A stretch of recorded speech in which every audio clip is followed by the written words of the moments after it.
గుజరాత్ మాజీ సీఎం విజయ్ రూపానీ భౌతిక కాయాన్ని ఎట్టకేలకు గుర్తించారు. డిఎన్ఏ పరీక్షల తర్వాత రూపానీ భౌతిక కాయాన్ని వైద్యాధికారులు నిర్ధారించారు. అహ్మదాబాద్ విమాన దుర్ఘటనలో విజయ్ రూపానీ చనిపోయారు.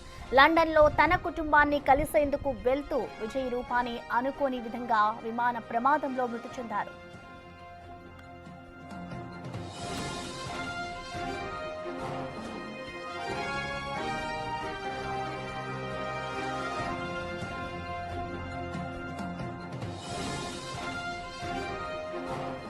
గుజరాత్ మాజీ సీఎం విజయ్ రూపానీ భౌతిక కాయాన్ని ఎట్టకేలకు గుర్తించారు. డిఎన్ఏ పరీక్షల తర్వాత రూపానీ భౌతిక కాయాన్ని వైద్యాధికారులు నిర్ధారించారు.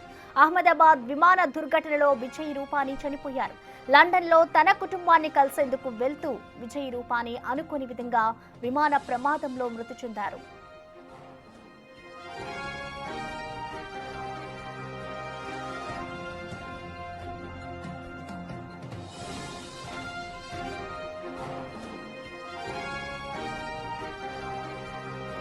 మొన్న ఏదైతే అహ్మదాబాద్ లో ఒక్కసారిగా విమానం కూలిందో ఆ ఘటనలో ఇటు విజయ్ రూపానీ కూడా మరణించారు. ఇటు ప్రస్తుతం అయితే విజయ్ రూపానీ భౌతిక కాయాన్ని ఎట్టకేలకు అధికారులు గుర్తించారు. ఇటు డిఎన్ఏ పరీక్షల అనంతరం కూడా ఇటు విజయ్ రూపానీకి సంబంధించిన భౌతిక కాయాన్ని అయితే ఇటు వైద్య అధికారులు గుర్తించడం జరిగింది. ఇటు అహ్మదాబాద్ విమాన దుర్ఘటనలో విజయ్ రూపానీ చనిపోయారు. ఈ ఘటనలో ఇటు దాదాపు 200కి పైగా మంది మృతి చెందారు. ప్రస్తుతం దానికి సంబంధించి అక్కడ డిఎన్ఏ పరీక్షలు అయితే నిర్వహిస్తూ ఉన్నారు అధికారులు. ఇప్పటి వరకు కూడా 30 మందికి పైగా డిఎన్ఏ నిర్వహించి ఇటు మృతదేహాలను అయితే గుర్తించడం జరిగింది. ఈ నేపథ్యంలోనే ఇటు డిఎన్ఏ పరీక్షల తర్వాత ఇటు రూపానీ భౌతిక కాయాన్ని కూడా మొత్తానికి వైద్య అధికారులు గుర్తించి మరికొద్దిసేపట్లో ఆయన భౌతిక కాయాన్ని కూడా ఆయన కుటుంబ సభ్యులకైతే అప్పగించబోతున్నారు. ఇటు లండన్లో తన కుటుంబాన్ని కలిసేందుకు వెళ్తూ విజయ్ రూపానీ అనుకుని విధంగా విమాన ఘటనలో అయితే మృతి చెందారు. ఇటు గుజరాత్ హోంమంత్రి మృతదేహాన్ని గుర్తించినట్లుగా కూడా ప్రకటిస్తున్నారు ఇటు వైద్యాధికారులు. ప్రజెంట్ అక్కడ ఏదైతే మొన్న ఈ ఘటన జరిగిందో అహ్మదాబాద్లో ఫ్లైట్ కూలి ఆ ఘటనకి సంబంధించి కూడా ప్రజెంట్ అందరి మృతదేహాల్ని కూడా గుర్తించేందుకు అయితే అధికారులు అక్కడ ముమ్మరంగా చేస్తూ ఉన్నారు. డిఎన్ఏ పరీక్షలకు సంబంధించి కూడా వాళ్ళ కుటుంబ సభ్యులకు అప్పగించేందుకు కూడా అక్కడ పరీక్షలు చేస్తూ ఉన్నారు. ఈ నేపథ్యంలోనే రూపానీ డెడ్ బాడీని కూడా గుర్తించారు.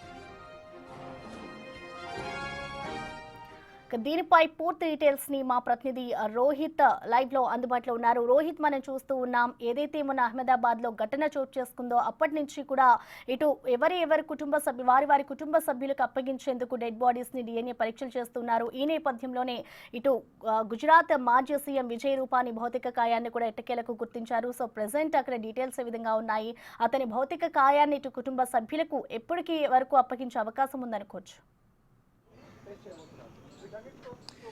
ప్రసన్న, ఇప్పటి వరకు ఈ పెను విషాదంలో 31 శరీరాలకు సంబంధించి 31 పాసెంజర్స్కి సంబంధించిన మాత్రమే డిఎన్ఏ మ్యాచ్ అయింది. అందులో 12 నుంచి 13 వరకు అప్పగించారు. ఇప్పుడే విజయ్ రూపానీది కూడా కొద్దిసేపటి క్రితమే విజయ్ రూపానీ డిఎన్ఏ కూడా మ్యాచ్ అయినట్టుగా తెలుస్తోంది. గుజరాత్ మాజీ ముఖ్యమంత్రిగా ఉన్నారు విజయ్ రూపానీ. ఆయన కుమార్తె డిఎన్ఏ టెస్ట్ను కూడా మ్యాచ్ చేసి చూశారు. కానీ 50% కంటే ఎక్కువగా మ్యాచ్ అయినప్పుడు మాత్రమే ధృవీకరించి బాడీస్ని అప్పగించే అవకాశం ఉంటుంది. సో అక్కడ 50%కి లోపే మ్యాచ్ కావడంతో మళ్ళీ కుమారుని కూడా పిలిపించారు. కుమారుని కూడా టెస్ట్ చేశారు, శాంపిల్స్ తీసుకున్నారు. ఇప్పుడు విజయ్ రూపానీ బాడీని ఐడెంటిఫై చేశారు. డిఎన్ఏ మ్యాచ్ కావడంతో ఈరోజు సాయంత్రానికి అప్పగించే అవకాశం ఉంది. కానీ ఇప్పుడే కొద్దిసేపటి క్రితమే, కొన్ని నిమిషాల క్రితమే మ్యాచ్ అయిందనే వార్త వచ్చింది. ఇంకా అఫీషియల్గా ఆసుపత్రి వర్గాలు అనౌన్స్ చేయాల్సినటువంటి పరిస్థితి ఉంది. బహుశా మరి కొద్దిసేపట్లో హాస్పిటల్ వర్గాలు అనౌన్స్ చేస్తాయి. వాళ్ళకి సంబంధించిన హడావుడి కూడా అక్కడ హాస్పిటల్ దగ్గర కనిపిస్తూ ఉంది. సో బహుశా రేపు లేదా ఎల్లుండి అంత్యక్రియలకు ఏర్పాట్లు చేసే అవకాశం కూడా ఉంటుంది. బీజేపీ అగ్రనేతలందరూ తరలి వచ్చే అవకాశం కూడా ఉంటుంది. సో ఇంతవరకు నిజానికి విమాన ప్రమాదాల్లో డిఎన్ఏ శాంపిల్స్ని సేకరించి వాటిని మ్యాచ్ చేయడం అనేది చాలా కష్టంగా మారుతుంది. సుమారు 600 డిగ్రీల పైబడి ఉష్ణోగ్రతల్లో శరీర భాగాలు కాలిపోతే అక్కడ డిఎన్ఏ సేకరణ అనేది చాలా కష్టంగా ఉంటుంది. లోతైన కణజాలంలో మాత్రమే డిఎన్ఏ లభించే అవకాశం ఉంటుంది. అందుకే విజయ్ రూపానీకి సంబంధించి కూడా ఇప్పటి వరకు డిఎన్ఏ మ్యాచ్ కాకపోవడం అనేది కష్టతరంగా మారింది.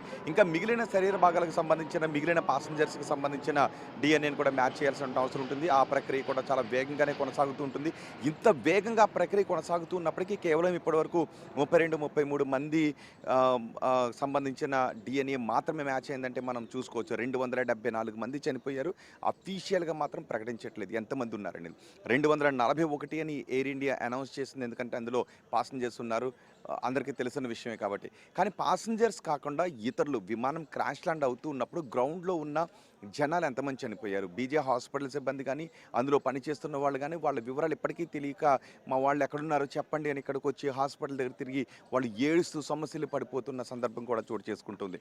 మరోవైపు ఇక్కడ ఏంటి, కొంత గోప్యత కూడా పాటిస్తున్నారు పోలీసులు. అంటే ఎవరైనా వచ్చి మా వాళ్ళు దొరకడం లేదని ఏడుస్తూ ఉంటే వాళ్ళు మీడియా దగ్గరికి వెళ్లకుండా ముందుగానే వాళ్ళు పోలీసుల పక్కకి తీసుకుని వెళ్ళిపోతున్నారు. కొంత మీడియాని కట్టడి చేసే ప్రయత్నం కూడా చేస్తూ ఉన్నారు. లోపల ఏం జరుగుతుంది అనేది ఇంతకుముందు కూడా మనం చూసాం. లోపల నుంచి ఒక డెడ్ బాడీని బయటికి తీసుకొచ్చారు. కానీ ఇక్కడ వరకు మాత్రమే మీడియాని ఆపేశారు. ఆ లోపల ఇప్పుడు ఇంజిన్ పార్ట్లు మనకు అక్కడ కనిపిస్తుంది కదా, అక్కడ ఇంజిన్ పార్ట్లు ఇవన్నీ కూడా పడి ఉన్నాయి. ఇప్పటికీ మనకు ఆయిల్ స్మెల్ ఇక్కడికి వస్తుంది వాటిని తొలగిస్తుంటే. దాని కింద నుంచి మృతదేహాలు ఇంకా ఇప్పటికీ లభ్యమవుతున్నాయి. కొద్దిసేపటి క్రితమే ఒక అంబులెన్స్లో మృతదేహాన్ని బయటికి పంపించారు. మరోవైపు ఇంత పెను విషాదంలోనూ ఆశ్చర్యకరమైన విషయం ఏంటి అంటే రమేష్ విశ్వాస్ ఎలా బతకగలిగారు అని. ఆ విషయం గురించి కూడా ఇక్కడ పరిశోధిస్తున్నారు. అంత పెద్ద పెను విషాదం నుంచి, పెను విపత్తు నుంచి, పెను ప్రమాదం నుంచి విశ్వాస్ ఎలా బయటకు రాగలిగాడు, రమేష్ విశ్వాస్ ఎలా బయటకు రాగలిగాడు అని. అసలు మొత్తం అంతా కూడా కాలిపోయింది. దగ్గరికి వెళ్ళటానికి కూడా లేదు, ఇక్కడ నిలబడటానికి కూడా ఆ రోజు అవకాశం లేదు. ఆ వేడి సెగలు ఇక్కడ వరకు వచ్చేసాయి. పైగా 1000 డిగ్రీల ఉష్ణోగ్రత ఆ సమయంలో ఉంది అని చెప్తున్నారు. అలాంటి సందర్భంలో అంత పెద్ద బ్లాస్ట్ నుంచి మనం కొన్ని సినిమాల్లో చూస్తుంటుంటాం, టెర్మినేటర్ లాంటి సినిమాల్లో. అలా ఆ వ్యక్తి ఆ మంటలోంచి బయటకు వచ్చి పైగా తను నడుచుకుని వెళ్తున్నాడు. అందుకే ఇప్పుడు అతను బ్రిటన్ అధికారులు కూడా అడుగుతున్నారు, తన ఆరోగ్యం గురించి వాకప్ చేస్తున్నారు. కానీ భారత అధికారులు ఏం చేస్తున్నారంటే అసలు ఆ విషయం గురించి కూడా పూర్తి స్థాయిలో మనం పరిశోధన చేయాలి, అతనికి కావాల్సిన ట్రీట్మెంట్ అంతా కంప్లీట్గా అందిస్తూ ఉన్నామని బ్రిటన్ అధికారులు కూడా చెప్తున్నారు. సో బహుశా అతను కోలుకున్న తర్వాత మళ్ళీ ఆ వ్యక్తిని ఇక్కడికి తీసుకొచ్చే అవకాశాలు కూడా ఉండొచ్చేమో అనుమానాలు కూడా వ్యక్తమవుతున్నాయి. ఆ వ్యక్తి అంత ప్రమాదం నుంచి ఎలా బయటపడ్డారు. ఇక ఈ ప్రమాదంలో ఒకటి డిఎన్ఏ శాంపిల్ సేకరించి వాటిని మ్యాచ్ చేసి వాళ్ళ బంధువులకు అప్పగించడం అనే ఒక ప్రక్రియ కొనసాగుతూ ఉంటే, మరోవైపు అసలు ఈ ప్రమాదం ఎందుకు జరిగింది, ఎలా జరిగింది, ఎందుకు జరిగింది అనే విషయం పైన అనేక టీంలు పనిచేస్తున్నాయి. కొద్దిసేపటి క్రితం ఎయిర్ ఇండియా ప్రతినిధులు ఇక్కడికి వచ్చారు, ఏవియేషన్కి సంబంధించిన ఎయిర్పోర్ట్ అథారిటీకి సంబంధించిన ప్రతినిధులు ఇక్కడికి వచ్చారు, బోయింగ్ ప్రతినిధులు కూడా ఈరోజు అహ్మదాబాద్కి చేరుకున్నారు. మరికొద్దిసేపట్లో బోయింగ్ ప్రతినిధులు ఇక్కడికి వచ్చే అవకాశం ఉంది, శాంపిల్ సేకరించే అవకాశం ఉంది. బోయింగ్ విమానాల పనితీరు గురించి చాలా సందర్భాల్లో విమర్శలు వ్యక్తమవుతూ ఉన్న నేపథ్యంలో ఈ విమానం బోయింగ్ మ్యానుఫ్యాక్చరింగ్ డిఫెక్ట్ ఏమన్నా ఉందా, ఇంజన్లో జీఈ కంపెనీ ఇంజిన్ అందిస్తూ ఉంటుంది, ఇంజిన్లో లోపం ఏదైనా ఉందా, లేదు ఏవియేషన్ అథారిటీకి బోయింగ్ విమాన కంపెనీ విమాన తయారీ సంస్థ బోయింగ్ ఏదైనా దాస్తూ ఉందా, బోయింగ్ కొన్ని విషయాలు దాస్తూ ఉందనే విమర్శలు కూడా ఉన్నాయి, కొన్ని ఆరోపణలు కూడా. బోయింగ్కి సంబంధించిన ఇంజనీరే కొన్ని నెలల క్రితం కొన్ని ఆరోపణలు చేశాడు. బోయింగ్ విమానాన్ని తరచూ వాడుకలో ఉన్నప్పుడు కొన్ని ఇయర్స్ తర్వాత ఈ లోపాలు తలెత్తే అవకాశం ఉంటుందని. నిజానికి విమానంలో ఏ లోపాలు తలెత్తే అవకాశం ఉంటుంది, ఎన్నాళ్ళు విమానాన్ని యూజ్ చేసిన తర్వాత అలాంటి లోపాలు తలెత్తే అవకాశం ఉంటుందనే వివరాలన్నీ కూడా ముందుగానే చెప్పాల్సి ఉంటుంది. తదనుగుణంగా మెయింటెనెన్స్ కూడా ఉంటుంది. ఆ మెయింటెనెన్స్ అంతా చూసుకోవాల్సిన బాధ్యత విమాన సంస్థలపై కూడా ఉంటుంది. ఆ విమానానికి ఎటువంటి లోపాలు ఉన్నా కూడా చెప్పాల్సిన బాధ్యత ఉంటుంది. సో కొన్నాళ్ళు యూజ్ చేసిన తర్వాత వాటిలో చిన్న చిన్న పగుళ్ళు వచ్చే అవకాశం కూడా ఉంది, చిన్న చిన్న సమస్యలు తలెత్తే అవకాశం ఉంటుంది. ఏ సమస్యలు వస్తాయనే విషయాన్ని ఈ విమాన తయారీ సంస్థ ఏవియేషన్ అథారిటీకి చెప్పడం లేదు, కొన్ని దాస్తూ ఉంది అనే విమర్శలు కూడా ఉన్నాయి. సో ఇప్పుడు బోయింగ్ వచ్చిన తర్వాత డ్రీమ్ లైనర్ చాలా అత్యాధునిక విమానం, ఎటువంటి పరిస్థితులైనా తట్టుకునే విమానం, అత్యాధునిక సదుపాయాలున్నాయి, భద్రతా ప్రమాణాలు ఎక్కువగా ఉన్నాయని బోయింగ్ చెప్తున్న నేపథ్యంలో ఇప్పుడు బోయింగ్ ప్రతినిధులు కూడా వచ్చి ఈ విమాన ప్రమాదానికి కారణంగా ఏం తేలుస్తారో చూడాలి, మన డీజీసీఏ విచారణలో కూడా ఏం తేలుతుందో చూడాలి. మరోవైపు ఈ బాడీల అప్పగింత దగ్గర చూస్తూ ఉంటే వాళ్ళు ఏడుస్తూ ఉంటే హృదయం ద్రవించిపోయే దృశ్యాలు అక్కడ కనిపిస్తున్నాయి. తమ అల్లుడి దగ్గర కూతుర్ని అల్లుడి దగ్గరికి పంపించే లోపే తమ కూతుర్ని మళ్ళీ శవంగా మారిన కూతుర్ని కనీసం ఆమె ముఖం ఎలా ఉందో చూసుకోవటానికి అవకాశం లేని కూతురు యొక్క డెడ్ బాడీని రిసీవ్ చేసుకోవడానికి ఎక్కడో రాజస్థాన్ నుంచి వచ్చిన ఒక తండ్రి ఏడుస్తూ ఉంటే ఆ దృశ్యాలు నిజంగా మాట్లాడుకోవటానికి కూడా చాలా కష్టంగా మారుతుంటాయి. కూతురిని మొన్న జనవరిలో పెళ్ళయింది, కూతుర్ని ఇప్పుడు అల్లుడి దగ్గరికి పంపిస్తూ ఉన్నారు.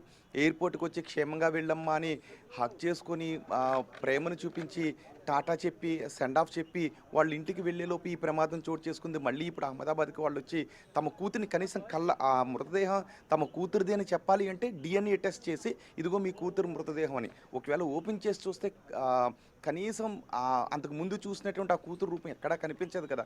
ఆ తండ్రి హృదయం ఆ తల్లి హృదయం తట్టుకోలేదు కదా. అలా తమ్ముడి హృదయం అన్న హృదయం కుటుంబ సభ్యులు ఆ దేహాన్ని అలా చూసి తట్టుకోలేరు కదా.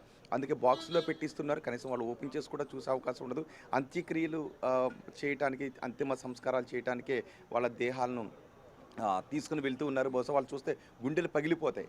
ఆ బాక్స్లో ఉన్న ఆ దృశ్యాన్ని ఓపెన్ చేసి చూస్తే ఆ బాడీని ఓపెన్ చేసి చూస్తే ఆ తల్లిదండ్రుల గుండెలు పగిలిపోతాయి. అలాంటి దృశ్యాలు అక్కడ కనిపిస్తున్నాయి. వాళ్ళు పడి పడి ఏడుస్తున్నారు. సో అలాంటి వాళ్ళు ఏం చేస్తున్నారంటే మీడియా కంట కనబడనట్లేదు పోలీసులు. కమ్ముని ఎవరైనా మీడియా ప్రతినిధులు పరుగున వాళ్ళ దగ్గరికి వెళ్ళేటప్పటికి వాళ్ళని తీసుకుని వేరే రూమ్లోకి తీసుకుని వెళ్ళిపోతున్నారు. సో మీడియాని ఇక్కడ వరకే ఉండండి అని కట్టడి చేస్తున్నారు. సో ఇలాంటి దృశ్యాలన్నీ కనిపిస్తున్నాయి ఈ విమాన ప్రమాదానికి సంబంధించి. సో ఇప్పుడు బాడీల అప్పగింత ఎప్పటికీ కంప్లీట్ అవుతుంది. ఇంకా ఏమైనా ఇక్కడ బాడీలు ఉన్నాయా అండ్ విమాన ప్రమాదానికి కారణాలుగా ఏమని తెలుస్తారని చూడాలి. మరోవైపు విజయ్ రూపాని బాడీని కూడా డిఎన్ఏతో మ్యాచ్ అయింది కాబట్టి ఈరోజు సాయంత్రానికి అప్పగించే అవకాశం ఉంది. Prasanna. Okay, thank you Rohit.